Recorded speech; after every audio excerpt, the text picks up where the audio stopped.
नमस्कार दोस्तों। कहानियों की श्रृंखला में आज सुनेंगे हिंदी साहित्य जगत की सुप्रसिद्ध कथाकार शिवानी जी की कहानी पिटी हुई गोट। तो आइए सुनते हैं कहानी। दिवाली का दिन चीना पीक की जानलेवा चढ़ाई को पार कर जुआरियों का दल दुर्गम बीहड़ पर्वत के वक्ष पर दरी बिछाकर बिखर गया था। एक और एक बड़े से हंडे से बेनी नाग की हरी पहाड़ी चाय के भपके उठ रहे थे। दूसरी ओर एक पेड़ के तने से 7 बकरे लटकाकर आग की धूनी में भूने जा रहे थे। जलते पशम से निकलती भयानक दुर्गंध सिगरेट व सिगार के धुएं से मिलकर अजब खुमारी उठा रही थी। नैनीताल से 4 मील दूर एक बीहड़ पहाड़ी पर जमा यह अड्डा आवारा रसिक जनों का नहीं था। 7-8 हजार से कम हस्ती का आदमी वहां प्रवेश भी नहीं पा सकता था। टेढ़ी खद्दर की टोपी को बाकी अदा से लगाए तरुण नेता महिम भट्ट, मालदार कुंदन सिंह, कुंवर लाल बहादुर, सुंदर जोशी आदि एक से एक गणमान्य व्यक्ति महालक्ष्मी का पूजन प्रसादी ग्रहण कर अपने गुप्त अड्डे पर पहुंच जाते, छाती से ताश की गड्डी चिपकाकर। टेढ़ी आंखों से दूसरे खिलाड़ी के पत्तों की ग्रह स्थिति भांपना, झूठी गीदड़ भपकियां देकर चालें चलना उन सिद्ध हस्त पारंगत खिलाड़ियों के बाएं हाथ का खेल था। उस दायरे में प्रायः 8-10 ही खिलाड़ी रहते, क्योंकि चीना पीक के उस बादशाही खेल की चालें चलना हर किसी के लिए संभव भी नहीं होता। मिनटों में ही वहां 1000 की चाल तिगुनी कर पत्ते खुलवाए जाते। कभी कत्थे और चीड़ के ठेके दांव पर लगाए जाते, कभी अयार पाटा और अपर चीना स्थित भव्य साहिबी बंगले। नैनीताल के कई लखपति चीना पीक की उसी वीरानी से वीरान बनकर लौटे थे। फिर भी प्रत्येक महालया को उसी धूम और उसी गरज तरस से फिर अड्डा जम जाता। कल रात सुना, चीनियों ने हमारी 3 चौकियां और जीत लीं। लाल शाह ने हाथ में सुरती मलकर अपने मोटे लटके होठों के भीतर भरकर कहा, अबे हटा भी, कहाँ की मनहूस खबर ले आया, सारे पत्ते बिगाड़ दिए। लाल शाह को कूहनी से मारकर विक्रम पालथी समेत ओट में अपने पत्ते देखकर बोला, ले देखें चीनी एक हाथ हमारे साथ, 10-10 को इसी तरह पटक दूंगा। पत्ते पटाख से जमीन पर फेंककर उसने कहा, पिछली बार वह अपनी शाहनी की शुतुरमुर्ग के अंडों के आकार की नेपाली मूंग माला यहीं हार गया था। इसी से साधारण पत्तों पर वह झूठी चाल नहीं चल रहा था। लो भाई, एक चाल मेरी। चुटकियां बजाते महिम भट्ट ने 100 का नोट फेंका और गिद्ध दृष्टि से एक ही पल में न जाने किस जादुई शक्ति से सबके अदृश्य पत्ते भांप लिए। पत्तों की गरिमा उसके लाल आलू बुखारे से गालों पर भी उभर आई। मन के उत्साह को वह किसी प्रकार भी नहीं दबा पा रहा था। कभी चुटकियां बजाता, कभी खद्दर की टोपी को तिरछी करता, कभी गुनगुनाता और कभी जोर जोर से अंग्रेजी गानों की बेसुरी आवृत्ति ही किए जा रहा था। खेल रंग पकड़ रहा था। फरफराते नोटों को एक बड़े पत्थर से दाब दिया गया। महिम भट्ट की चाल ऐसी वैसी नहीं होती, यह सब जानते थे। वह शून्य में लटकने वाला त्रिशंकु नहीं था। एक एक कर सबने पत्ते डाल दिए। केवल एक व्यक्ति ही डटा रहा और वह था एक नौसिखिया खिलाड़ी गुरुदास। कुछ खेल की जिद, कुछ चातुर्य से उकसाता खिलाड़ी महिम भट्ट उसे ले बैठा। पत्ते खुले तो वह 8000 हार गया था। दोनों हाथ झाड़कर वह उठने लगा तो लाल शाह ने खींचकर बिठा दिया। वाह वाह, ऐसे नहीं उठ सकते मामू, खेल ठीक 12 बजे तक चलेगा। अब है ही क्या जो खेलूं। गुरुदास ने फटे गबरून के कोट की दोनों जेबें उलट दी। अम्मा, है क्यों नहीं, वह साली मेवे की दुकान का क्या अचार डालोगे, लग जाए दांव पर। महिम भट्ट ने चुटकियां बजाकर कहा और पत्ते बंट गए। 12 बजने में 5 मिनट थे, पर गुरुदास की घड़ी में सब घंटे बज चुके थे। वह कौड़ी कौड़ी कर जोड़ी गई 8000 की पूंजी ही नहीं, बाप दादों की धरोहर अपनी प्यारी दुकान भी दांव पर लगाकर हार चुका था। ठीक घड़ी के कांटे के साथ ही खेल समाप्त हुआ। एक एक कर सब खिलाड़ी हाथों की धूल झाड़कर चले गए थे। कड़कड़ाती ठंड में पेड़ के एक ठूंठ तने पर अपनी कुबड़ी पीठ टिकाए निष्प्राण सा गुरुदास शून्य गगन को एकटक देख रहा था। अब वह क्या लेकर घर जाएगा? उसकी प्यारी सी दुकान, जिसकी गद्दी पर वह छोटी सी सग्गड़ में 3-4 गोबर और कोयले के लड्डू धधकाकर चेस्टनट, अखरोट और चेरी स्ट्रॉबेरियों को मोतियों के मोल बेचा करता था, अब उसकी कहाँ थी? महीने की रसद लाने के लिए 5 का नोट भी तो नहीं रहा था जेब में। टप टप कर उसके झुर्री पड़े गालों पर आंसू टपकने लगे। फटी बाह से उसने आंखें पोंछी ही थी कि किसी ने उसका हाथ पकड़कर बड़े स्नेह से कहा, वाह दाजू, क्या इसी हौसले से खेलने आए थे? कैसे मर्द हो जी? चलो उठो, घर चलकर एक बाजी और रहेगी। गुरुदास ने मुड़कर देखा, उसका सर्वस्व हरण करने वाला महिम भट्ट ही उसे खींचकर उठा रहा था। क्यों मरे सांप को मार रहे हो भट्ट जी? अब है ही क्या जो खेलूंगा? बूढ़ा गुरुदास सचमुच ही सिसकने लगा। वाह जी वाह, है क्यों नहीं? असली हीरा तो अभी गांठ ही में बंधा है। लो सिगार पियो, कहकर महिम ने अपनी बर्मी चुरुट जलाकर स्वयं गुरुदास के होंठों से लगा दिया। बढ़िया तंबाकू के बिलासी धुएं के खखार में गुरुदास की चेतना सजग हो उठी। कैसा हीरा भट्ट जी? महिम ने उसके कान के पास मुंह ले जाकर कुछ फुसफुसाकर कहा, और गुरुदास चोट खाए सर्प की तरह फुफकार उठा। शर्म नहीं आती रे बामण? क्या तेरे खानदान में तेरी मां बहनों को ही दांव पर लगाया जाता था? पर महिम भट्ट एक कुशल राजनीतिज्ञ था। कौटिल्य के अर्थशास्त्र के गहन अध्ययन ने उसकी बुद्धि को देशी उस्तरे की धार की भांति पैना बना दिया था। मान अपमान की मधुर तिक्त घूंटों को नीलकंठ की ही भांति कंठ में ग्रहण करते करते वह एकदम भोलानाथ ही बन गया था। कड़ाके की ठंड में आहत गुरुदास की निर्वीर्य मानवता को वह कठपुतली की भांति नचाने लगा। पांडवों ने द्रौपदी को दांव में लगाकर क्या अपनी महिमा खो दी थी? हो सकता है दाजू, तुम्हारी ग्रह लक्ष्मी के ग्रह तुम्हें एक बार फिर बादशाह बना दें। अपनी मीठी बातों के गोरख धंधे में गुरुदास को बांधता महिम भट्ट जब अपने द्वार पर पहुंचा तो बूढ़ा उसकी मुट्ठी में था। देखो, इसी सांकल को जरा सा झटका देना और मैं खोल दूंगा। निश्चिंत रहना दाजू, किसी को कानो कान खबर नहीं लगने दूंगा। बिना कुछ उत्तर दिए ही गुरुदास घर की ओर बढ़ गया। दिन भर वह अपनी छोटी सी दुकान में चेस्टनट, स्ट्रॉबेरी और अखरोट बेचता था। उसकी दुकानदारी सीजन तक ही सीमित थी। भारी भारी बटुए लटकाए टूरिस्ट ही आकर उसके मेवे खरीदते।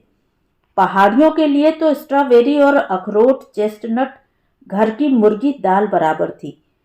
डंडी मारकर बड़ी ही सूक्ष्म बुद्धि से वह 10,000 जोड़ पाया था। 2,000 शादी में उठ गए थे।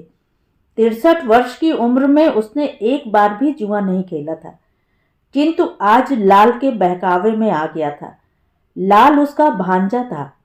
हद है मामू, एक दांव लगाकर तो देखो, क्या पता एक ही चोट में 20,000 बना लो। न हो तो एक हाथ खेलकर उठ जाना। तू आज भीतर से कुंडी चढ़ाकर खा पी कर सो रहना, मुझे भीमताल जाना है, उसने पत्नी से कहा और गबरून के फटे कोट पर पंखी लपेटकर निकलने ही को था कि कुंदन लगी नथ के लटकन की ललक ने उसे रोक लिया। सुभग नासिका भारी नथ के भार से और भी सुगढ़ लग रही थी। 18 वर्ष की सुंदरी बहू को बिना कुछ कहे भला कैसे छोड़ाते? अरे सुन तो, कहकर उन्होंने पत्नी को खींचकर छाती से लगाकर कहा, तू जो कहती थी ना कि पिथौरागढ़ की मालदारिन किसी सतलड़ तुझे गढ़वा दूं, भगवान ने चाहा तो कल ही सोना लेकर सुनार को दे दूंगा। बिना कुछ कहे चंदोपति से अपने को छुड़ाकर प्रसाद बनाने लगी। 3 वर्ष से वह प्रत्येक दिवाली पर पति की यही व्यर्थ आश्वासन सुनती आई थी। उधर बूढ़ा लहसुन भी खाने लगा था। ऐसी दुर्गंध आई कि उसका माथा चकरा गया। रिश्ते में बहू लगने पर भी वह चंदो की हमउम्र थी और दोनों में बड़ा प्रेम था। मामी जी, आज खूब मन लगाकर लक्ष्मी जी को पूजना। मामा जी 10,000 लेकर जुआ खेलने गए हैं। अपने सुंदर चेहरे से नथ का कुंदन खिसकाकर वह बोली। जलते घी की सुगंधी से कमरा भर गया। हट, आई है बड़ी। उन बेचारों के पास 10,000 होते तो कार्तिक में मेरी यह गत होती। फटे सलूके से उसने अपनी बताशे सी सफेद कोहनी निकालकर दिखाई। तुम्हारी कसम मामी, ये भी तो गए हैं। इन्होंने अपनी आंखों से देखा। चंदो कड़ाही में पूरी डालना भी भूल गई। कल ही उसने एक गरम सलूके के लिए कहा था तो गुरुदास की आंखों में आंसू आ गए थे। चंदो, तेरी कसम, जो इस सीजन में 1 पैसा नफा मिला हो। न जाने कहां के भिखमंगे आकर नैनीताल में जुड़ने लगे हैं। अखरोट चेस्टनट क्या खाएंगे, 2 आने की मूंगफलियां ही लेकर टोंग लेते हैं। मेरा कोट देख, कहकर उसने कोट की फटी खिड़की से कुर्ते की बाह ही निकालकर दिखा दी थी। तू कहती क्या है बहू, 10,000 उनके पास कहां से आएंगे? लो और सुनो। लाल बहू झुंझलाकर उठ गई। तभी तो ये कहते हैं कि मामा जी ने पुण्य किए थे जो मामी जैसी सती लक्ष्मी मिली। मिलती कोई ऐसी वैसी तो जानते कै बीसी सैकड़ा होते हैं। चलूं भाई, मुझे क्या, तुमसे माया प्रेम है, इसी से न चाहने पर भी मुंह से निकल ही जाता है। वह चली गई तो चंदो सोच में डूबी बैठी ही रह गई। सचमुच वह लक्ष्मी थी, सतयुग की सती, जिसका सुनहरा चित्र कलयुगी चौखटे में एकदम ही बेतुका लगता था। 3 वर्ष पहले उसके दरिद्र माता पिता पिथौरागढ़ के अग्निकांड में भस्म हो गए थे। कभी उसने चावल चखे भी नहीं थे। मानीरा के मार से गुजर करने वाला उसका दरिद्र परिवार नष्ट हुआ तो बिरादरी वाले उस अनाथ सरल बालिका को नैनीताल के एक दूर के रिश्ते के ताऊ के मत्थे पटक गए। प्रायः ही वह गुरुदास की दुकान पर सब्जी लेने आती। कद्दू, मूली और पहाड़ी बंडे के बीच खड़ी उस रूप की रानी पर साहजी बुरी तरह रीझ गए और एक अंधे के हाथ बटेर लग गई। 60 वर्ष के साह ने सेहरा बांधा तो नैनीताल के उत्साही तरुण छात्रों ने काले झंडे लेकर जुलूस भी निकाला। पर जुलूस के पहले ही पिछवाड़े से साहजी अपनी दुल्हन को लेकर घर पहुंच चुके थे। वह साहजी की तीसरी पत्नी थी। इसी से उसका जी करता था कि उसे भी चूल्हे के नीचे अपनी 10,000 की संपत्ति के साथ गाड़ कर रख दें। पर धीरे धीरे उस सौम्य संत बालिका के साधु आचरण ने उनके शक्की स्वभाव को जीत लिया।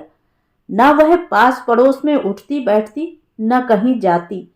गुरुदास दुकान पर जाता तो वह अपने प्रकाश विहीन कमरे में पति के पूरी बाह के जीर्ण स्वेटर को उधेड़कर आधी बाह का बनाती, तो कभी आधी बाह के पुराने बनियान से मोजे बनाती। गुरुदास नया ऊन तो दूर, सलाइयां भी लेकर नहीं देता था।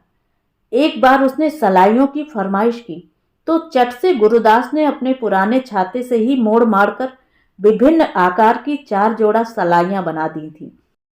किंतु पड़ोसिनों और आत्मीय स्वजनों के उभारे जाने पर भी चंदो ने कृपण पति के प्रति बगावत का झंडा नहीं खड़ा किया। उसे सचमुच ही पति के प्रति अनोखा लगाव था। उस लगाव में प्रेम कम, कृतज्ञता ही अधिक थी।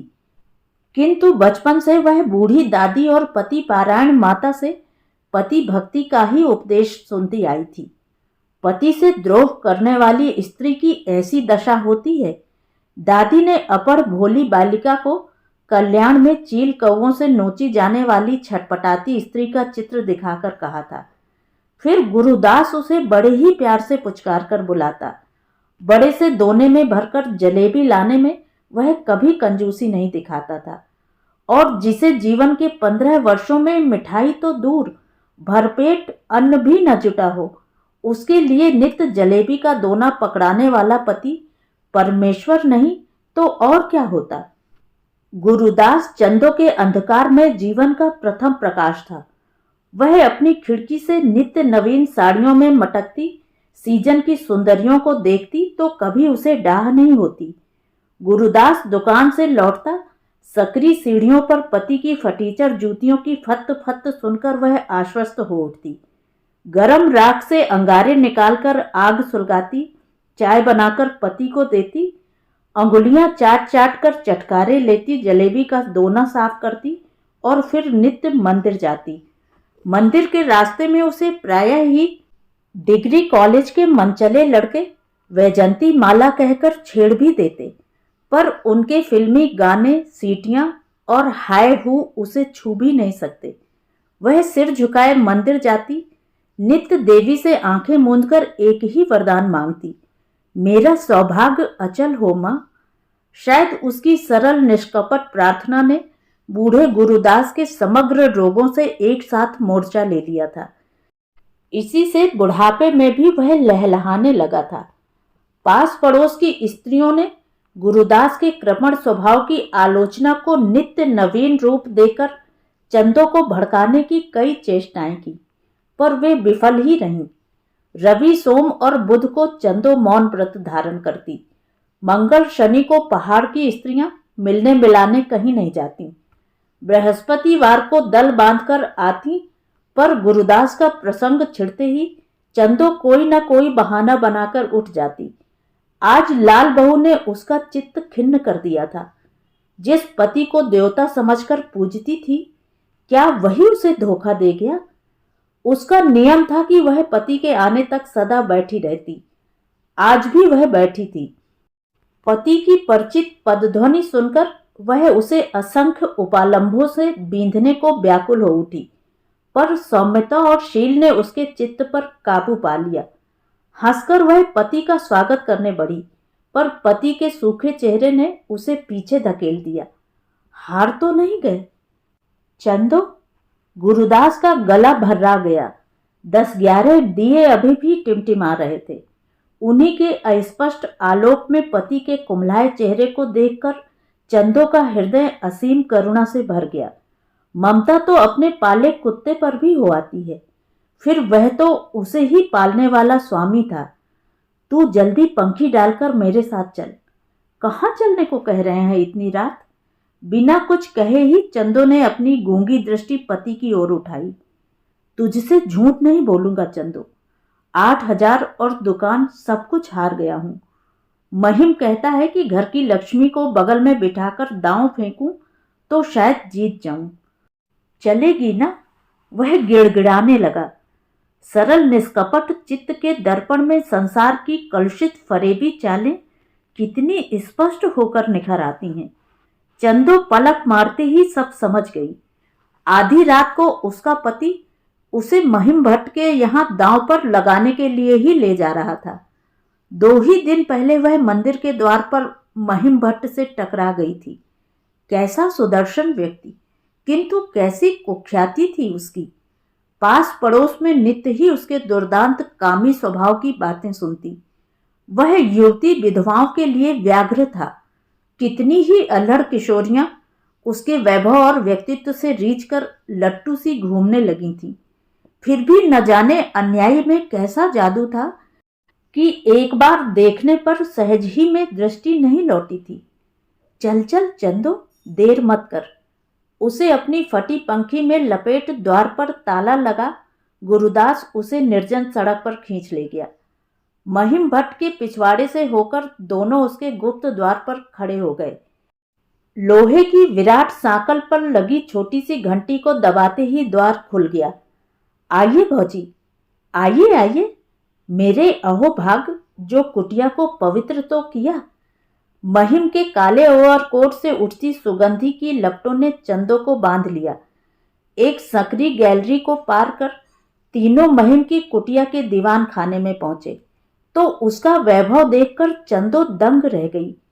छत से एक अजीब झाड़ फानूस लटक रहा था, जिसकी नीलाभ रोशनी में फटी पंखी में लिपटी कृष्काया चंदो बुद्ध सी खड़ी ही रह गई। बैठो बैठो भौजी, लो गरम कॉफी पियो। पास ही धरे कीमती थर्मस से कॉफी डालकर महिम ने कहा। चंदो सकुचाकर पति की ओट में छिप गई। ओहो दाजियो, ऐसे हीरे को तो गुदड़ी में न छिपाया होता। ठीक ही तो कहते हैं कि गुदड़ियों में ही लाल छिपे होते हैं। लो भौजी, यह शॉल ओढ़ो। यह पंखी तो तुम्हारा अपमान कर रही है। अपना कीमती पश्मीना उसकी ओर बढ़ाकर महिम ने कहा। लाजवंता चंदो ने प्याला थामा तो दोनों हाथों से पकड़कर ओढ़ी गई पंखी नीचे गिर पड़ी। नीचे क्या गिरी कि कृष्ण मेघ को चीरकर धौत चंद्रिका छिटक गई। सब भूल भाल कर महिम उसे ही देखता रहा। ऐसा रूप, क्या रंग था, क्या नक्श, और बिना किसी बनावटी उतार चढ़ाव के चंदन सी देह का क्या अपूर्व गठन था। लज्जाशील और भय से सारे शरीर का रक्त चंदो के चेहरे पर चढ़कर सिंदूर बिखेर उठा। नारी सौंदर्य का अनोखा जौहरी महिम उसके अंग प्रत्यंग की सच्चाई को अपने अनुभव की कसौटी पर कस रहा था और खरे कुंदन की हर लीक उसे पद पद पर मत्त कर रही थी। अच्छा, अब देर कैसी भट्ट जी, हो जाए आखिरी दांव। गुरुदास ने प्याले की चीनी को अंगुली से चाट कर कहा। क्यों नहीं, क्यों नहीं। महिम ने चांदी के पानदान से कस्तूरी बीड़ा दोनों की ओर बढ़ाकर कहा। दांव तो लगा रहे हो दाजू, पर क्या भाभी से पूछ लिया है? विजयी मुफट उद्दाम यौवन की चोट से गुरुदास की जर्जर काया कांप उठी। बुरा मान गए दाजू, महिम ने बीड़े से गाल फुलाकर कहा। हिसाब किताब साफ रखना ही ठीक होता है। देखो भाभी, दाजू आज सब कुछ मुझसे हार गए हैं। तुम्हें ही दांव पर लगाने का सौदा तय हुआ है। जरूरी नहीं है कि तुम्हें हार ही जाएं। हो सकता है कि तुम्हारी शकुनिया देह की बाजी इन्हें खोए 8,000 दिलाकर एक बार फिर मेवे की दुकान पर बिठा दे। पर अगर हार गए तो तुम आज ही की रात से मेरी रहोगी। तुम्हारे जीवन की प्रत्येक रात्रि पर मेरा अधिकार रहेगा। मैं इसका विशेष प्रबंध रखूंगा कि तुम्हारे पति की हार और मेरी जीत का भेद प्राण रहते हम तीनों को छोड़ और कोई भी नहीं जान पाएगा। तुम्हारी अटूट पति भक्ति का बड़ा दबदबा है और इससे मुझे बड़ी मदद मिलेगी। तुम्हारे पति यदि हार गए तो बीच ही में महिम को रोककर गुरुदास क्रोध से कांपता खड़ा हो गया। गुस्सा आने पर बलगम का गोला घर घर कर पुरानी जीप के इंजन की भांति उसके गले में घरघराने लगता था। अवरुद्ध कंठ से दोनों मुट्ठियां भींचकर वह बोला, मैं कभी हार नहीं सकता, कभी नहीं। अच्छा, भगवान करे ऐसा ही हो दाजू। जल्दी क्या है, बैठो तो सही। मुस्कुराकर महिम ने उसे हाथ पकड़कर बिठा दिया और ओवरकोट उतारकर पत्ते हाथ में ले लिए। गरम धारीदार नाइट ड्रेस में सुदर्शन तेजस्वी नरसिंह महिम भट्ट पान और दोफ्ते से अपने विलासी अधरों की मुस्कान बिखेरता गांव तकिए के सहारे लेटा पत्ते बांटने लगा। दूसरी ओर गबरून के कोट की फटी कोहनियों से लहसुन की गांठ सी हड्डियां निकाले दो रंगी मफलर से अपनी लाल गीली नाक को बार बार पोंछता गुरुदास जोर जोर से देवी कवच का पाठ कर रहा था। रूपम देहि जयम देहि यशो देहि दुशो जही। उन दोनों विवेक भ्रष्ट जुआरियों के बीच कांपती थरथराती चंदो कुमाऊं की सरला पतिव्रता किशोरी, जिसके लिए पति की आज्ञा कानून की अमिट रेखा थी, जो पति की आदेश पूर्ण वाणी को ब्रह्मवाक समझकर ग्रहण करने को सदा तत्पर थी। पत्ते बटे, चालें चली गईं। गुरुदास के बूढ़े चेहरे पर सहसा जवानी झलकने लगी। खुशी से झुककर बूढ़ा नाच नाच कर महिम के सामने ही चंदो को पागलों की तरह चूमने लगा। वह बेचारी लज्जा से मुंह ढांपकर पीछे हट गई। ठीक है दाजू, दिल के सब अरमान निकाल लो, फिर मत कहना कि मैंने मौका नहीं दिया। अपने पत्तों को चूमकर महिम ने माथे से लगाकर कहा। अबे जाहट, आया है बड़ा मौका देने वाला। ऐसे पत्ते ब्राह्मणों के पास नहीं आया करते। वैश्य पर ही लक्ष्मी जी कृपालु होती हैं। हाँ, गुरुदास ने फिर नाक पोंछकर कहा। क्यों नहीं, पर मैं तो तुम्हें आगाह किए दे रहा हूं। दाजू, जरा संभल के आना, यहां भी कच्ची गोलियां नहीं खेली हैं। महिम ने चाल तिगुनी की। पत्तों को बार बार चटकारे लेकर चूमता वह चंदो की ओर देखकर ऐसी दुष्टता से मुस्कुरा रहा था जैसे पत्तों को नहीं, उसे चूम रहा हो। गुरुदास ने देख लिया और गुस्से से भरभराकर वह पत्ते पकड़कर उठ गया। उसका शक्की स्वभाव अब तक खेल लग्न में कुंडली मारे सर्प की तरह छिपा था। देखो, हम ताश खेलने आए हैं, इशारेबाजी देखने नहीं। वाह यार दाजी, कैसे खिलाड़ी हो, ट्रेल आने पर ही पत्ते चूमे जाते हैं। महिम के स्वर में अहंकार था। किसे सुना रहे हो गुरु, यहां भी ट्रेल है। बूढ़ा बुरी तरह हाँफने लगा। कोई बात नहीं, इसमें घबराहट कैसी, लाखों ट्रेलें देखी हैं शाह जी। द्यूत क्रीड़ा के छिपे दानव ने दोनों को सहसा विवेक की चट्टान से बहुत नीचे पटक दिया। चंदो बेचारी के लिए सब कुछ नया था। वह दोनों हाथ गोदी में धर आंखें फाड़कर दोनों को देख रही थी। उसकी विस्फारित भोली दृष्टि देखकर मोहिम से नहीं रहा गया। तो लो दाजू, खोलो पत्ते। उसने 100 का नोट फेंका और अपने पत्ते भी खोल दिए। 3-3 इक्कों की ट्रेल ने बूढ़े की छाती में 3-3 नंगी संगीनें घुसेड़ दी। उसके हाथ से गिरी पान हुकुम और ईंट की बेगमें जमीन पर सिर धुन उठी। वाह वाह, 3-3 बेगमें भी तुम्हारी चौथी बेगम को नहीं बचा सकी, महिम ने हंसकर कहा।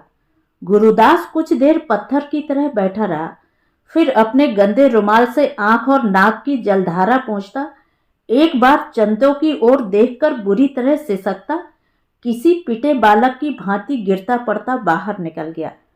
महिम ने कुंडी चढ़ा दी और बड़े प्यार से चंदो की नुकीली ठुड्डी हाथ में लेकर बोला, भाभी, आज से मैं जुआ नहीं खेलूंगा।